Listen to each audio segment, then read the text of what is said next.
So yeah, welcome everybody. This session is, as we see on the screen, how to get started in Dynamics 365 and the Power Platform. And we have Sam Smith with us, who is going to talk us through that.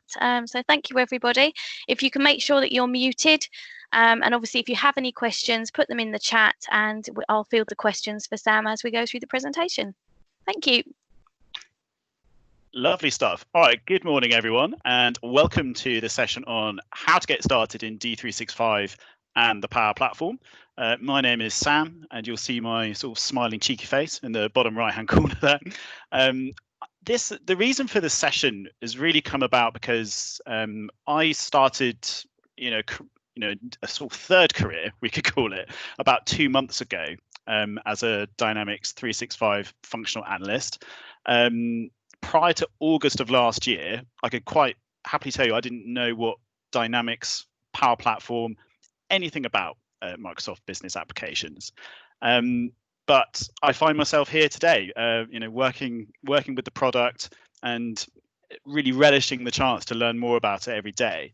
But to get to this point in the journey, there were so many things that I think I know now that I'd really wish I'd known at the start, whether it was where to go for learning materials, who in the network I should reach out to, how to go about getting my head around the platform. So really the point of this session is to give some key learns from myself, and then later on, 3 people who I, again, can't thank enough for all their help and support in my journey to sort of getting started in the stack.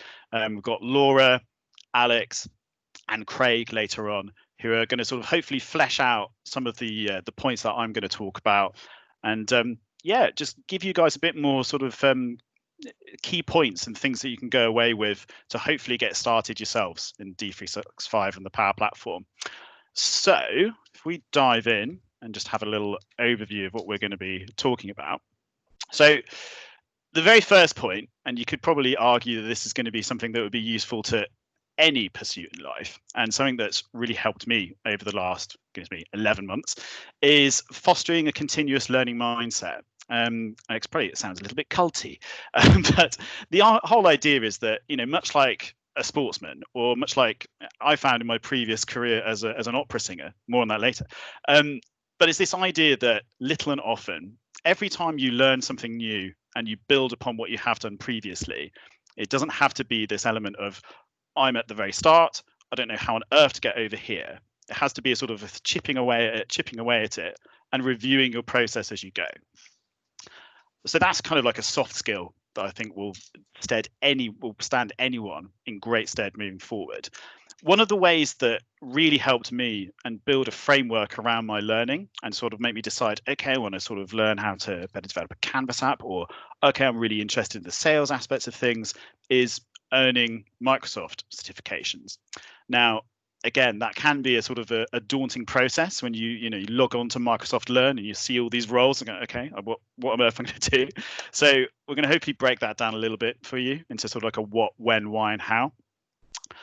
And then, so say if you started building up your product knowledge, obviously having all the knowledge in the world, if you're not going to be connected to potential employers, people who will also supplement your learning, this can be a massive benefit for you. And again, something that helped me massively on my journey throughout to become a part of the Microsoft Partner Network. So I'm going to talk a little bit about building a network, but not just any network. Okay, it's a set of people that are going to help you on your journey.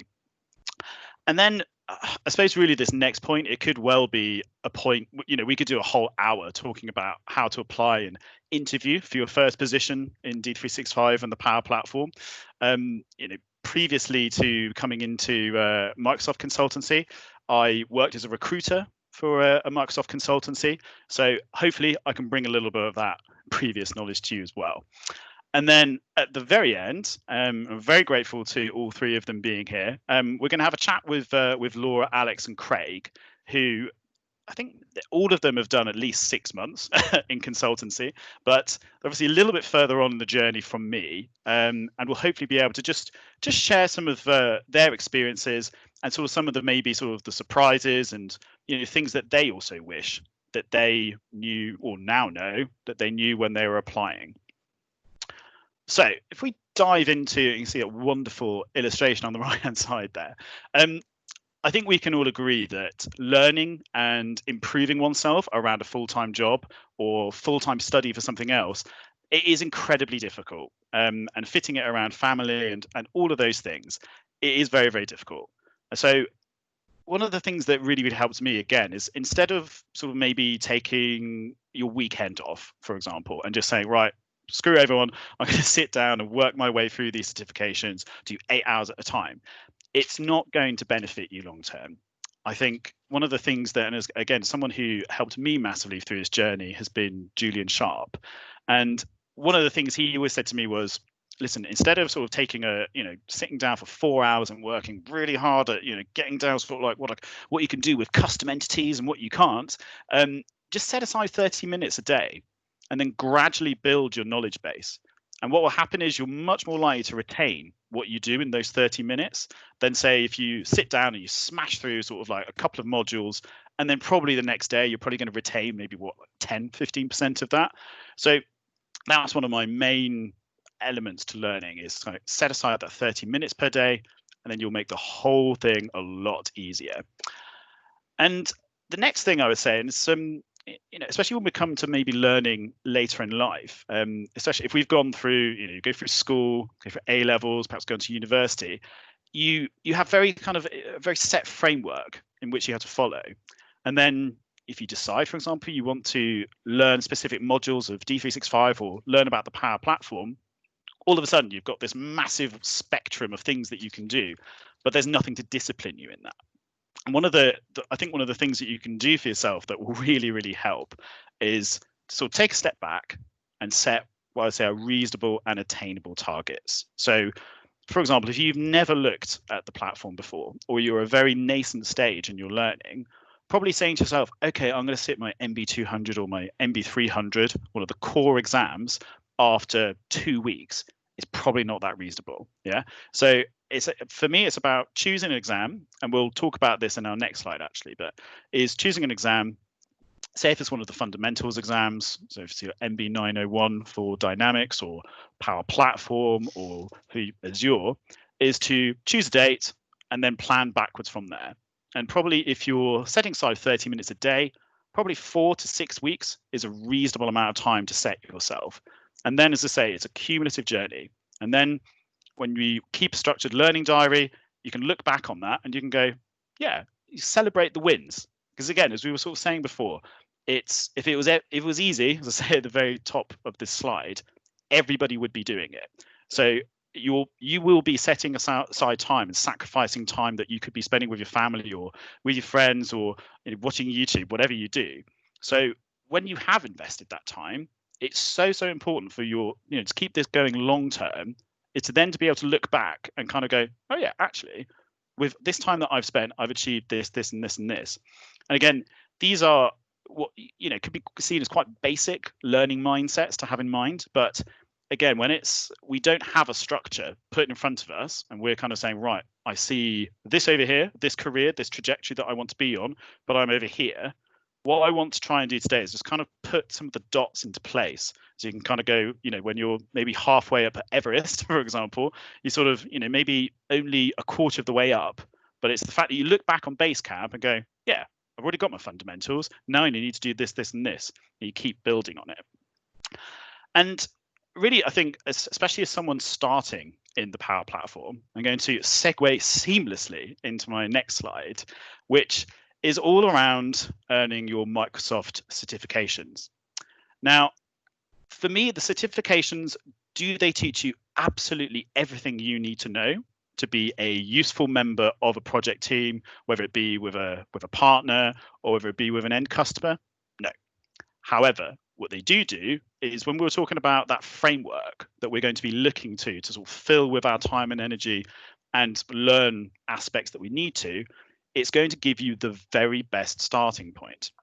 And I think even for people, what I've noticed actually is even people who've been working within Dynamics or the Power Platform for a long period of time, is that the role-based certifications, and I'm sure many of us on this call have seen a spate of new qualifications that have flooded our LinkedIn feeds. But what these role-based certifications really allow you to do is to say, for example, I, as a consultant, I can go on to the Microsoft Learn website and I kind of go, okay, so at the moment I have really very little to do with Dynamics. I might be in a support role. I might be in another area of IT. I might be a student. I might be a graduate. But at the same time, I'm here in my journey, but I want to get to this functional consultant role. What I've provided there on the right-hand side there is, for the moment, an example journey. So starting off with your fundamentals, very much here. And then I would say, and I'm sure sort of Craig and Laura and Alex will be able to agree with me later, it gets a lot harder when we get into the MB200 or the MB300. So the core exams for CE, or customer engagement, or for finance and operations. And quite happily, I can say that the titles of these exams are about to change. I believe in December, we'll be moving over to much more Power Platform centric exams. So I suppose at the moment where we're sort of branching off, so obviously you start with your fundamentals, then you might branch to the left to your 200 for CE and your 300 for finance and operations. It's going to be very much then branching. The Power Platform is going to be where we all start. And then as kind of in terms of being sort of specific consultants within certain areas, we can then go into those specific modules. But the specific modular exams that come afterwards, after maybe the MB200 or the MB300, I would say they're very much more content specific. So I personally just passed my marketing exam a couple of days ago, but the MB200 or the MB300, these are exams that are very, very wide. Okay, so the spectrum of what they have to cover in terms of being able to administer the system, set up licenses for all of your users, knowing just the things of differences between unmanaged and managed solutions. These kind of things, it's very, very wide, and it does take quite a long time to get through those. So I would really implore you all, if you kind of race through your fundamentals in 4 to 6 weeks, is then give yourself more like 2 to 3 months to then cover the MB200 or the MB300, just because the sheer amount that there is to cover. And the other aspect of this, I was just kind of one of these points in the slides that I wanted to make very clear, is that even if you are coming to role-based certifications with quite a good degree of knowledge, if you haven't sat any of the Microsoft role-based certifications, and again, I'm plagiarizing heavily from Julian Sharp here, but if you haven't sat any of the role-based certifications, one of the best things you can do, even if it's very simple subject matter-wise for you, is to sit one of the fundamentals exams and get used to the format in which these exams are laid out. Because when you do get to the 200 and the 300 and the content is going to be a bit more challenging for you just by virtue, then at least you can put all of your knowledge and your sort of intense energy in that exam into the content of what's being asked of you. Instead of going, okay, so I've got case studies, then I've got this area to cover, and then I need to estimate how long it's going to take me to do the case studies and all of that. No, best thing is to get the fundamentals exam done, and then you've got, you understand the processes before you move on. So in terms of sort of your Microsoft certifications and what, when, why, and how, I hope that gives you a sort of a very sort of the beginning, sort of like tip of the iceberg into what you can do. But again, this is again about providing a template for whichever area of specialism you go into. But for me, whether you're a developer, whether you're a consultant, whether you're a support consultant, any of those things, start with the fundamentals, and then you can use the journeys that Microsoft have laid out, and that can provide a really good framework for all the things that you will need to learn. So just clicking into some learning tips and tricks. Again, one of the things that really helped me throughout this sort of journey of the last year has been, instead of sort of taking the learning material, so for example, with the sales module, sitting there and kind of going, okay, so we've got qualify, develop, opportunity. Okay, great. This is how it fits together. Okay, great. Where you're learning it virtually by rote, and it's just a kind of a set of material that you almost need to memorize. But the thing that really helps, especially for me, has been to relate that back to my own real life experience or business needs. And again, this is going to be very wide. It's going to totally depend on what you do.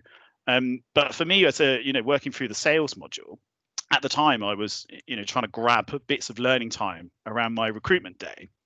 And I would look at a business process flow and kind of go, okay, so if I was setting this up for maybe speaking to a new client about their recruitment needs. One of the things is when you're into a call and you're passionate and you're giving it all that.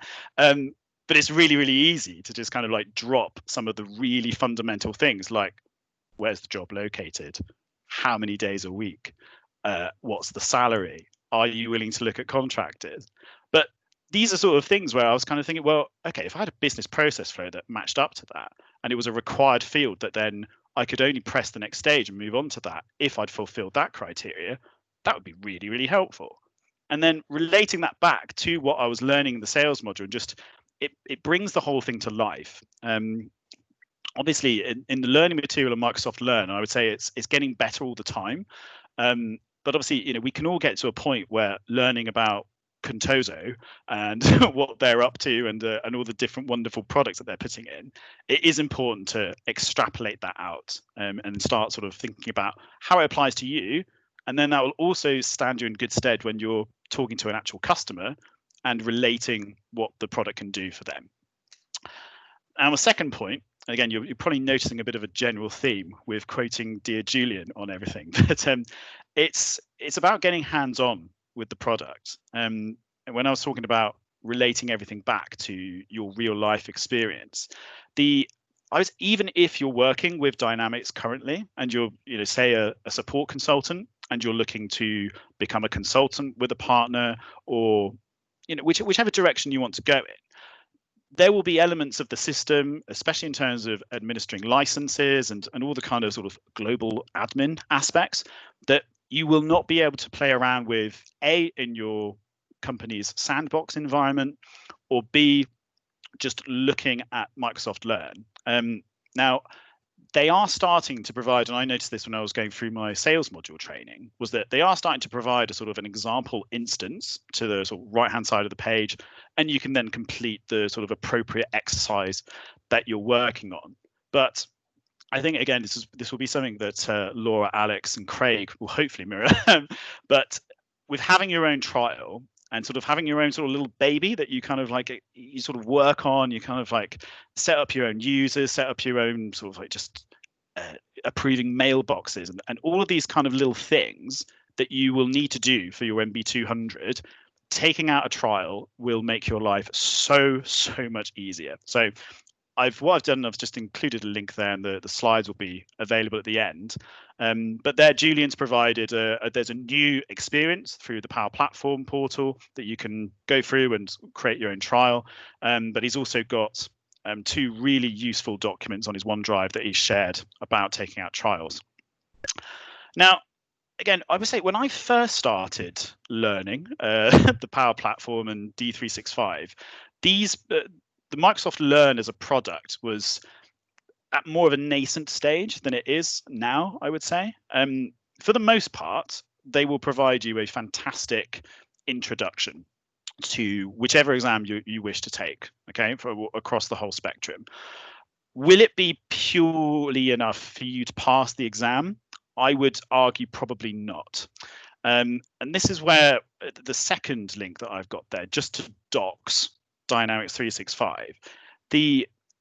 One of the things that's really helped me is just downloading the skills measured portion of the exam and then literally just Googling every single one of them or binging every single one of those criteria with Microsoft Docs in the title and working your way through it, because that will then naturally, the exams are based off of what's in Docs, and that will, I would say, between the 2 of those, you are pretty much going to cover everything that's going to be in those exams.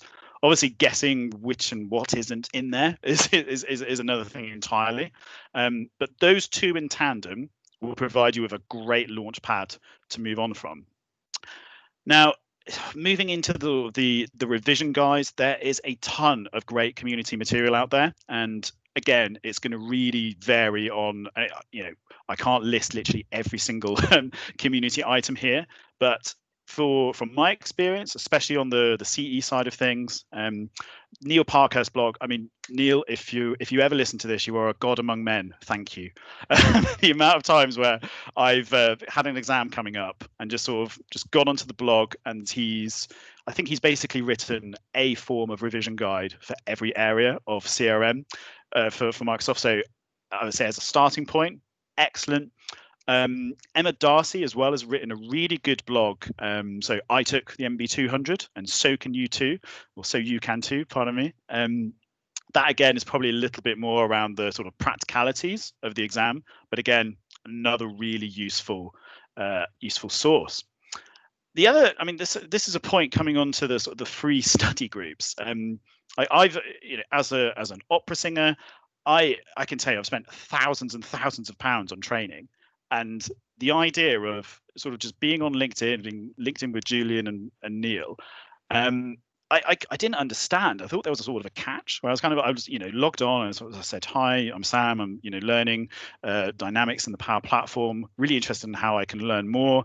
Can I join your study group? Yeah, sure, Sam. See you next week. Wednesday, Sunday mornings. Okay, great. Where do I put my details in? Again, this is, and hopefully, no matter where you are in this journey, hopefully just by watching this video, you're seeing the amazing power of the community. And there are so many people here who are, whether they're where I, Laura, Alex, and Craig are at, where we're quite early in our journeys, or people way above that, who've been in the industry for a long time, like Julian and Neil. They're all here willing to help and point you in the right direction. So if you're getting in touch and saying, hi, I'm really passionate about doing this, I'm already investing my time in such and such, do you have any advice? I guarantee you that everyone will reach out and try to help. So these free study groups, I know Julian and Neil, they both will publicize them on Twitter and also on LinkedIn. But if you see one of them available, sign up, get onto it. Even if it's for, for example, even if it's for, I know Julian's running one for the AI 900, just being around that level of instructor is going to make a huge difference to you. Next is kind of the basics, I suppose. It's sort of just delving. I mean, I'm an absolute YouTube junkie. I watch way too much of it. I should spend a bit more time reading probably. But really just subscribe to the basics and have a play around. Honestly, Microsoft Dynamics 365 YouTube and all the Power Platform channels, there is so much really, really good content in there that it will start building your background knowledge. And you'll start thinking like, oh, okay, so this is how it all fits together. And you can do it very, very quickly. And really the sort of final point I've put in here is all about, it's very specific, obviously, to Scrum project methodology. And again, it's probably more reflective of my journey through. But I found before starting my actual proper third career, let's call it, I had a good idea of like my product knowledge, where it was at, where I needed to improve, and all of those elements. But I hadn't really considered how on earth it was going to function on a project and how best to implement projects. And obviously it's going to be very different depending on which area you're in and what kind of customers you're working for and partner, and everyone's got their own way of doing it. But this is I've put a link down here to a free course that Neil Benson has put up. He's also got a fantastic paid for course as well that goes into detail about, basically gives you everything you need to pass your Scrum Master accreditation. But this free course, it will give you a great taster into how to use Scrum and just a bit more about agile software development methodology. And it will just give you, it's very, very good to start linking up, let's say, your product knowledge into the sort of the real world, yeah, and how those two interact. Because as you say, you can know every single thing you could possibly need to know about the product, but if you're on site and you're kind of going, okay, what's a user story? Okay, we're testing that now, are we? It's not going to be of any use to you or anyone. So hopefully those are a really good starting point for you, and then you can sort of just delve out into the wonderful community. Just going to click in now again with this for me has been an element that's obviously, being a recruiter, being on LinkedIn was kind of my job anyway. So I was kind of, I was linked in with all these fantastic people in the first place. And so sort of thinking for people who aren't coming from that kind of background, one of the major first things I would say is, it's easier said than done, I suppose, but it's don't be shy. I was talking to, funny enough, Alex, we can talk about this later, but a couple of days ago, we were having a chat about, we were just kind of, in preparation for this call and talking about our first few months in the industry. And it's very easy to kind of have an imposter syndrome where you're kind of, well, I haven't been working on projects for the last 10, 15 years. I don't know anything. But it's really, really important not to kind of sort of shelter yourself away from what are great professionals who really want to help. I never found reaching out to someone, whether it be on LinkedIn or whether it be through a user group as we're on now, or any event where I said, okay, I actually don't really know that much yet. I'm learning. No one then kind of went, whatever, I'm not going to speak to you. Okay, that's absolutely not how this works. So I would say, don't be shy. Don't be afraid to reach out to people and just say, hi, my name is Joe Blogs. I'm really, really interested in learning more about the Power Platform and D365. This is where I'm at the moment. Do you have any advice?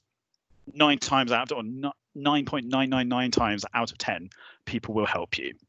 A little bit, I'm not a brand image expert by any stretch of the imagination, but just some basic housekeeping here really is, just be conscious of your, I call it your professional brand image, but it's just things like, please do have a LinkedIn photo.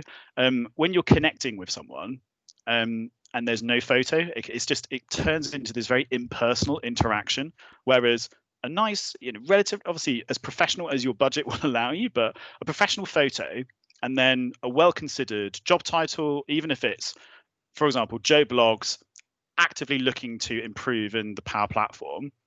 Great, I see that on my feed. I go, yeah, of course I'm going to accept. Great. If it's just Joe Blogs photo, nothing, then it's no one knows where we're starting with. I would also say a thoroughly considered LinkedIn biography as well.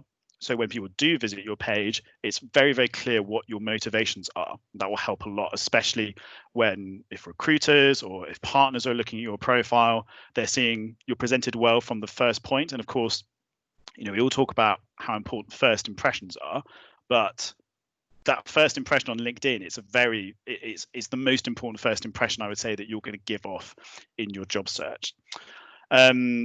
Rest of the slide really is talking about, get yourself out there. Yeah, go to as many events as you can. Again, going back to not being shy, people will really look to help you. I started going to events as I was so terrified because I was a recruiter and I was actually going because I wanted to learn more about the Power Platform. I knew this was the journey I wanted to be on, and people would have this kind of conversation of are you trying to recruit me or are we having a talk about the Power Platform? But I really happily report people, again, the community is so open. Just get yourself out there and benefit from it. And then hopefully down the line, you'll start contributing to it and it's happy days. Just a bit more on LinkedIn etiquette, I would say. And I sort of say is in a bit of a sort of laissez-faire, non-spammy way. But again, a really nice thing to do is when you are reaching out to someone who probably, especially if you're reaching to someone out like Julian or someone at Microsoft or anyone who's a sort of subject matter expert in your area, please be mindful that they're probably receiving 30, 40 invitations to connect every day. And if you are just there with a kind of an invitation, no photo, nothing about you, naturally they're kind of probably going to be a bit like, what is this?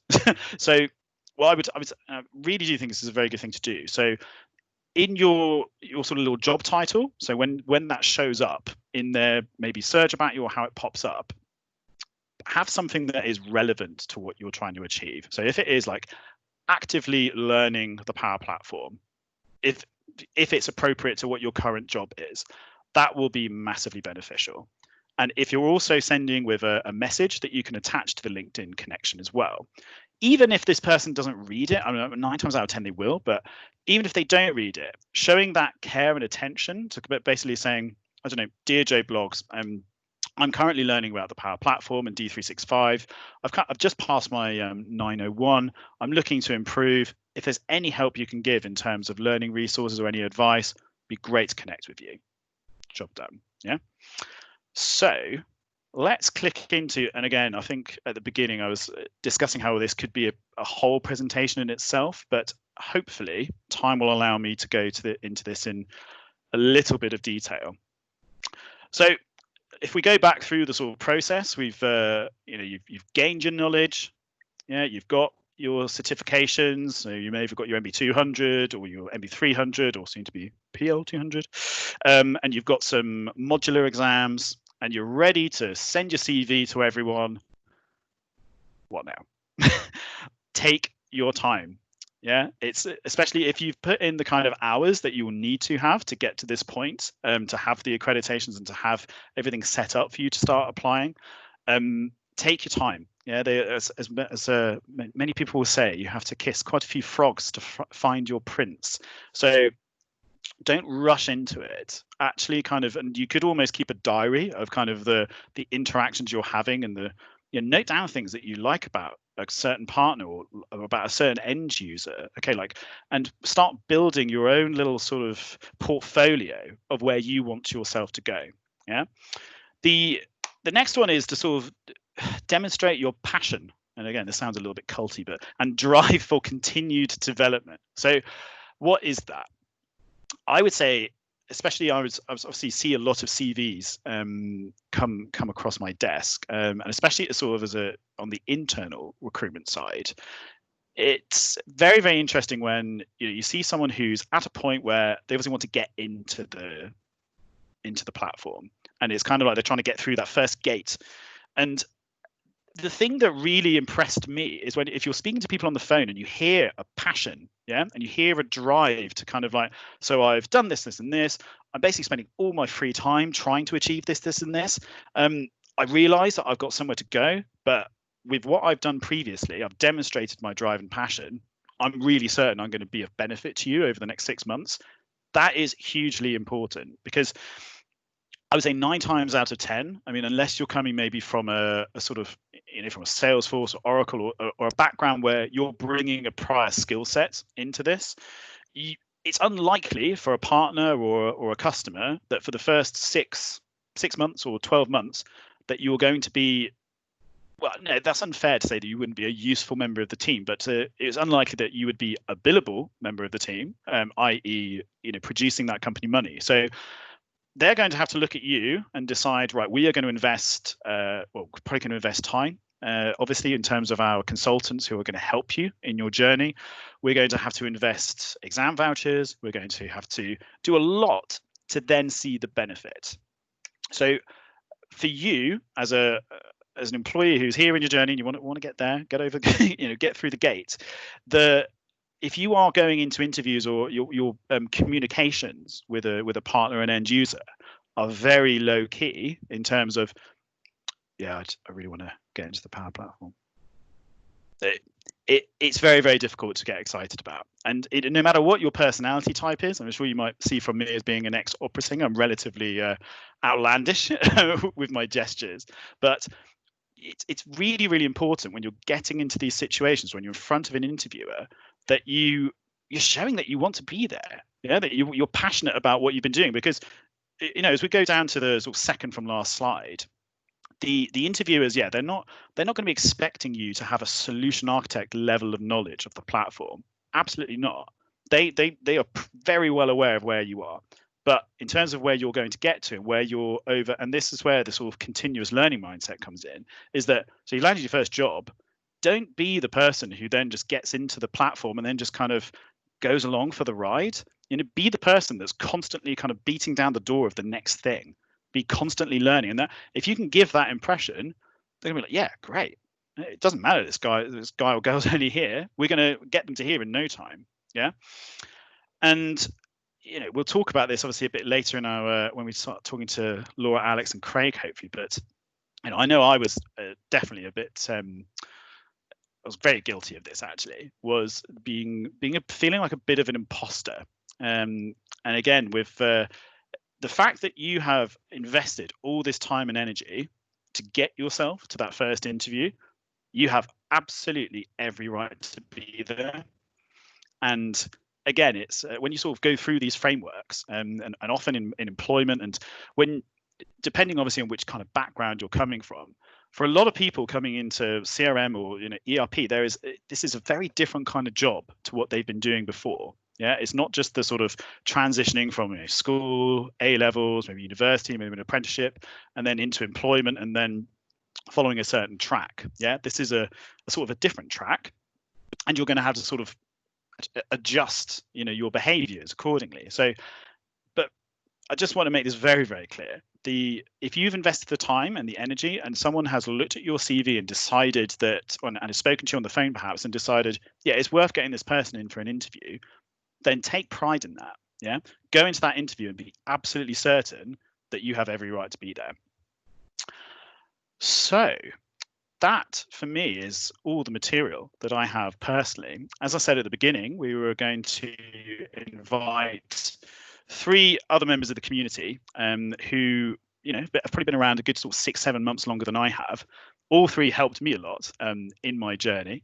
So what I want to do now is hopefully just introduce Laura, Alex, and Craig. And guys, if you don't mind unmuting yourselves, and maybe Laura, do you mind just introducing yourself first? Hello. So many people that don't know me, my name's Laura Downs. I did recruitment for about just over 2 years, 2.5 years, all around mainly Dynamics, finance and operations, but some CRM as well, and then Power Platform towards the end. I was quite privileged because the recruitment company I worked for at the time, we actually used CRM. So I got to use Dynamics and get involved in the community stuff and kind of learn through that way. So that was kind of lucky, I guess. And now I work for a smaller partner called Snowden Consulting, doing, I don't really have a title, it's like a Dynamics consultant for finance and operations and CRM. So I do, and some Power Platform stuff. So I do a real mixture. Yeah. Awesome. Thanks, Laura. Alex, are you there? Yes, I'm most definitely there. Good man. My camera on so you can see me, so I am actually alive. Yeah, I'm here. Yeah, so my background comes from a military background, believe it or not. Very strange background to move into the Dynamics and Power Platform space, I presume. But yeah, it mainly stems off the back of me being a SharePoint administrator / developer. Those who know SharePoint know it's really hard to be a developer, so I kind of got away from that as fast as I can. And then really just building info platforms, and then that led me onto Canvas apps. So Sam asked me what is my favorite part of the Power Platform. So that would begrudgingly be Canvas apps. Many people won't agree, but that's just because it's got a special place in my heart from the InfoPath background. Yeah, so that's where I stem from now. I now work at Tisky as a Power Platform and Dynamics 365 functional consultant. And yeah, I'm absolutely loving it. And if anyone's got any questions, feel free to hit me up on my LinkedIn directly there. Nice. Cheers, Alex. Great overview. Craig, do you want to jump in, mate? Yeah, sure. So my background is 7 years in recruitment, primarily in the Dynamics world. Did a stint in engineering recruitment and was terrible at it, so got out as quick as I could. Went back into tech. I worked as talent acquisition lead at a partner for a few years, and then asked them if I could transition into the Power Platform world. They agreed. I've been doing that now for a wee while, and I'm actually in the process of moving to another role where I kind of feel already in my time in the Dynamics 365 world, I've found my niche, and I start that in 2 weeks. So yeah, it's been a good journey so far. Nice, awesome. Right, I have to say, everyone, I have prepared sort of like three little sort of kitschy questions. Laura, I'm just going to throw this one to you, just in terms of, I know certainly what my biggest surprise, and there's always, I think when you move into a different world or a different sphere, we all have our preconceptions about what it's going to look like, and then almost you sort of start and it's nothing like that at all. Do you mind just sharing what's like been your biggest surprise since starting your new role? Yeah, okay.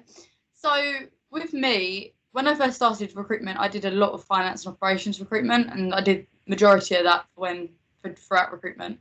So when I took on this role, I knew quite a lot about CRM because I've been to a lot of the user groups and I've used it. And CRM people, don't mean to offend you, I tend to be more friendly, and there's a lot more events on, and there's a lot more out there for CRM, whereas finance and operations people tend to keep to themselves a little bit more. So I didn't really know too much about it, and it was a lot more complex than I realised.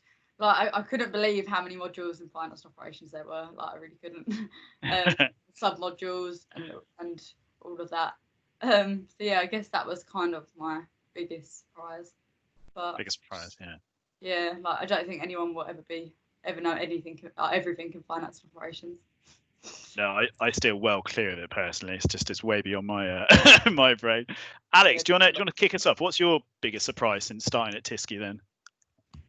So my biggest surprise probably would be how much I actually knew. So I surprised myself how much I knew going into the job role. I was always really nervous that imposter syndrome was kicking in, obviously, like you've talked about previously. I think when you work with people who's got years and years of experience on CRM, you forget quite rapidly that they've worked on old versions of CRM. So if you've worked in the unified interface and that's all you've learned on, which is the case for myself, I started when the unified interface was really coming into it and Canvas apps were really starting to take off.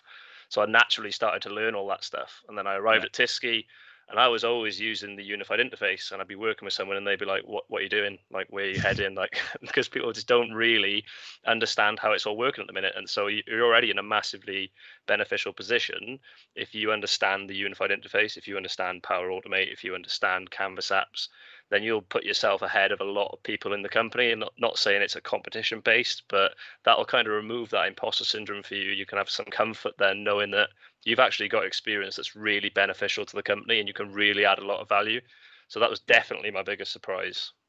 It's funny, isn't it? I remember we were speaking about it. It's funny how sort of you don't have any sort of the baggage. Like similarly, when I started learning about the platform, I didn't have any knowledge of the prior interface whatsoever. So you're not kind of having to unlearn anything, are you? Everything that you're learning is current. You sort of happy days. Craig, do you want to kick us off as well with your biggest surprise? Yeah, so for me, there's, and don't get too scared about this, kind of 3 points in one, really. Firstly, I would say how much the learning material does translate. So I would put all of the material together there. So Learn, Docs. I've been lucky enough to be in one of Julian's study groups. That was great. I've done some training with Ferdinand as well, who's in the chat, which was amazing. That was on Portals, and that was really, really handy. Secondly, how much doesn't translate? In the fact that you've mentioned it yourself, it can't teach you everything. The exams are a starting point, they're not the be all and end all. Yeah. And the last point to bring that together would be how both of them points are absolutely fine in practice, which is there'll be times where you sit in front of a requirement and it's a case of, okay, I know how to do this because in MB whatever, there was something similar that I learned, so I know how to put this business process flow together. And there'll be times where you get a requirement and you think, I've got absolutely no idea where to go here. But what's amazing is that the community will find a way of getting you through this. So even if that's not the people and your peers that are directly sat opposite you, next to you, whatever, there is, I would say I could probably safely use the word guarantee. There is something in the community that will get you to the point that you need to be at, whether that be a blog, a YouTube video, something from Twitter, or just reaching out to someone on LinkedIn and saying, listen, I've got an issue. Have you seen this before? We're in a very bizarre world where, despite the fact that most of us work for competing organizations, there is actually quite a lot of willingness to help each other. So I think if you feel you've learned everything you need to know, you probably haven't, but it's a great start point. If you feel you've learned nothing, okay, you'll find it somewhere. And it all just comes together in practice a lot easier than I thought it would. Nice. That's a really great point, Craig. Thanks for that. Just Emma, are there any sort of questions that you want to sort of throw in now, just sort of looking at the time? No, I think most people have actually answered. I know Craig's been answering a few on there, so I don't think there's anything outstanding. But just to let you know, Julian's joined as well now, so I think unfortunately he missed a lot of the earlier bits that you were talking about, but yeah, he joined in at the end of the conversation. So.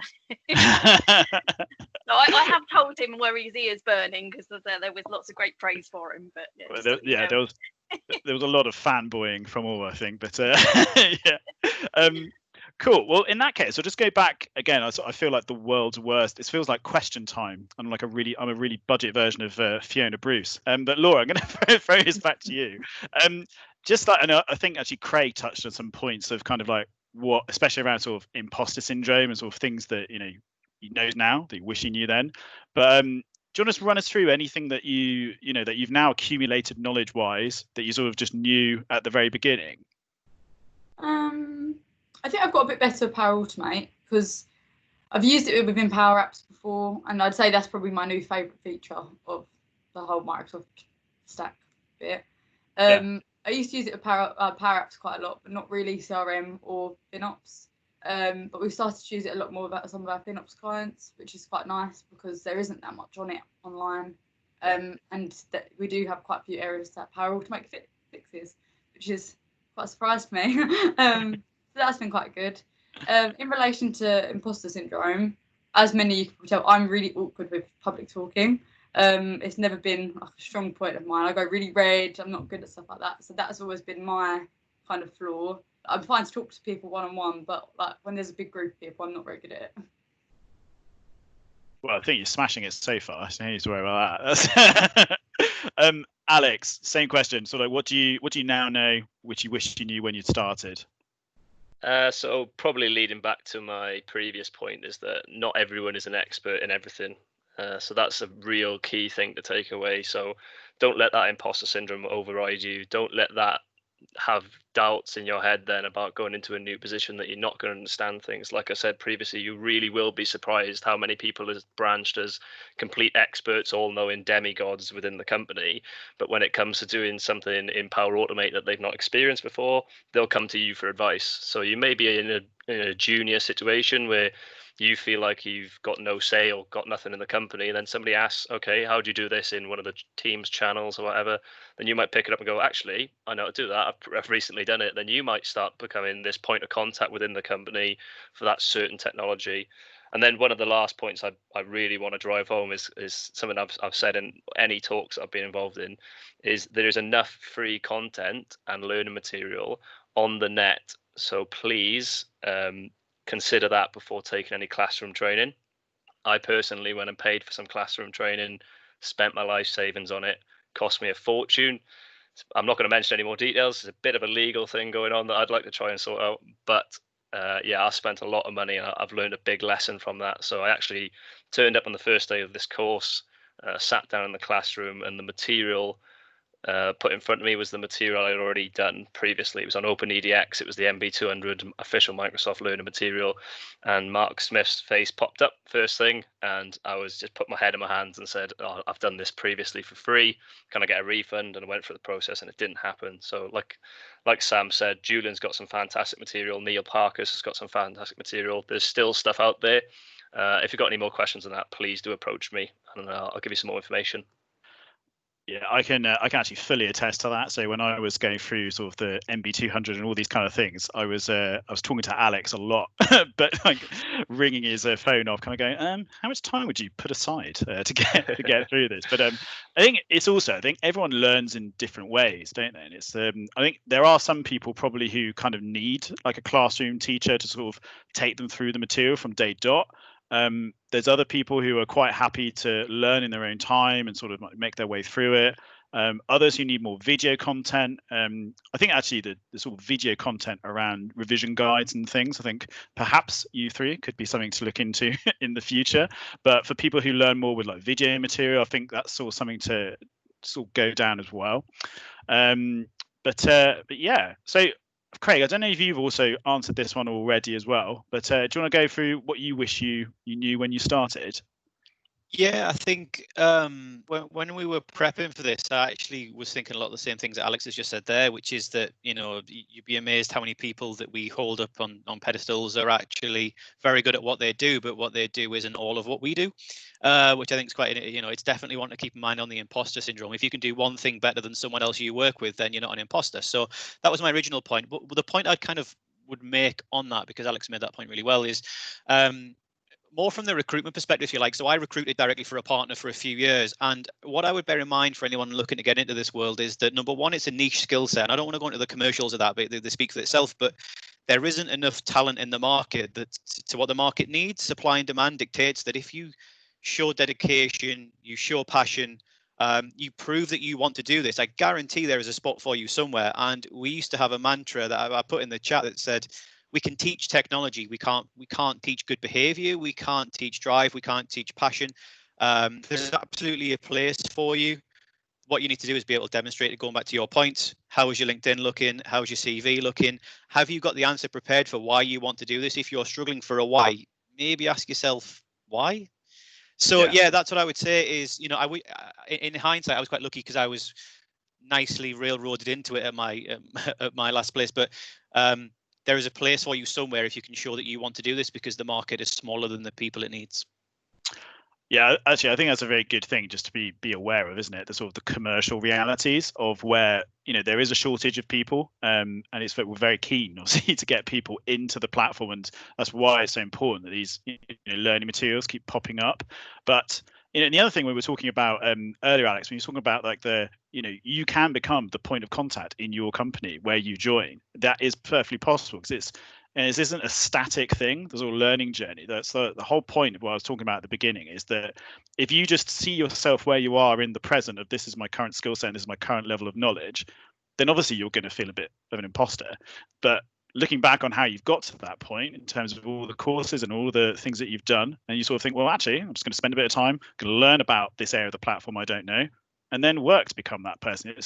It's all of those kind of good behaviors, isn't it? That's we need to be striving. Can I make a quick point on that, Sam? Sorry, just in terms of a real world example. So during lockdown, sorry, post lockdown, I should probably point that out. I've been fortunate to play quite a lot of golf, which I'm not going to bore anyone with, but I played golf with a guy who has been in the Dynamics world for 10 years, who opened a conversation with me by saying, do me a favor, mate, tell me about Power Automate.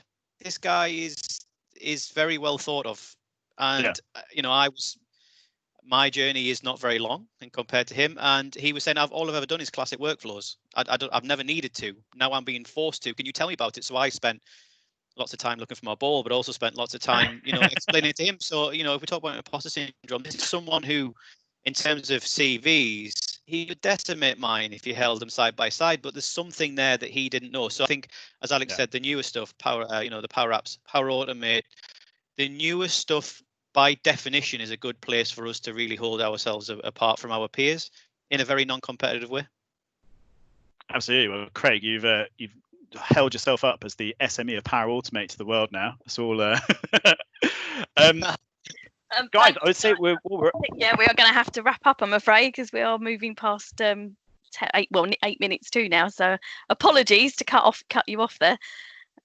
Was there anything else quickly you wanted to say before we wrap up? Not at all. All I would say is, you know, you've got the slides will obviously be available at the end. My LinkedIn's there. Laura, Alex, and Craig's are all listed there. So I think I can speak for all of us and say, any questions, especially on how to get started, learning materials, I'm sure anything that we can do to help, we'll do our best. Fantastic. Thank you very much, Sam, Laura, Alex, and Craig. If you'd like to come off mute and give them a round of applause, that would be fantastic. Thank you.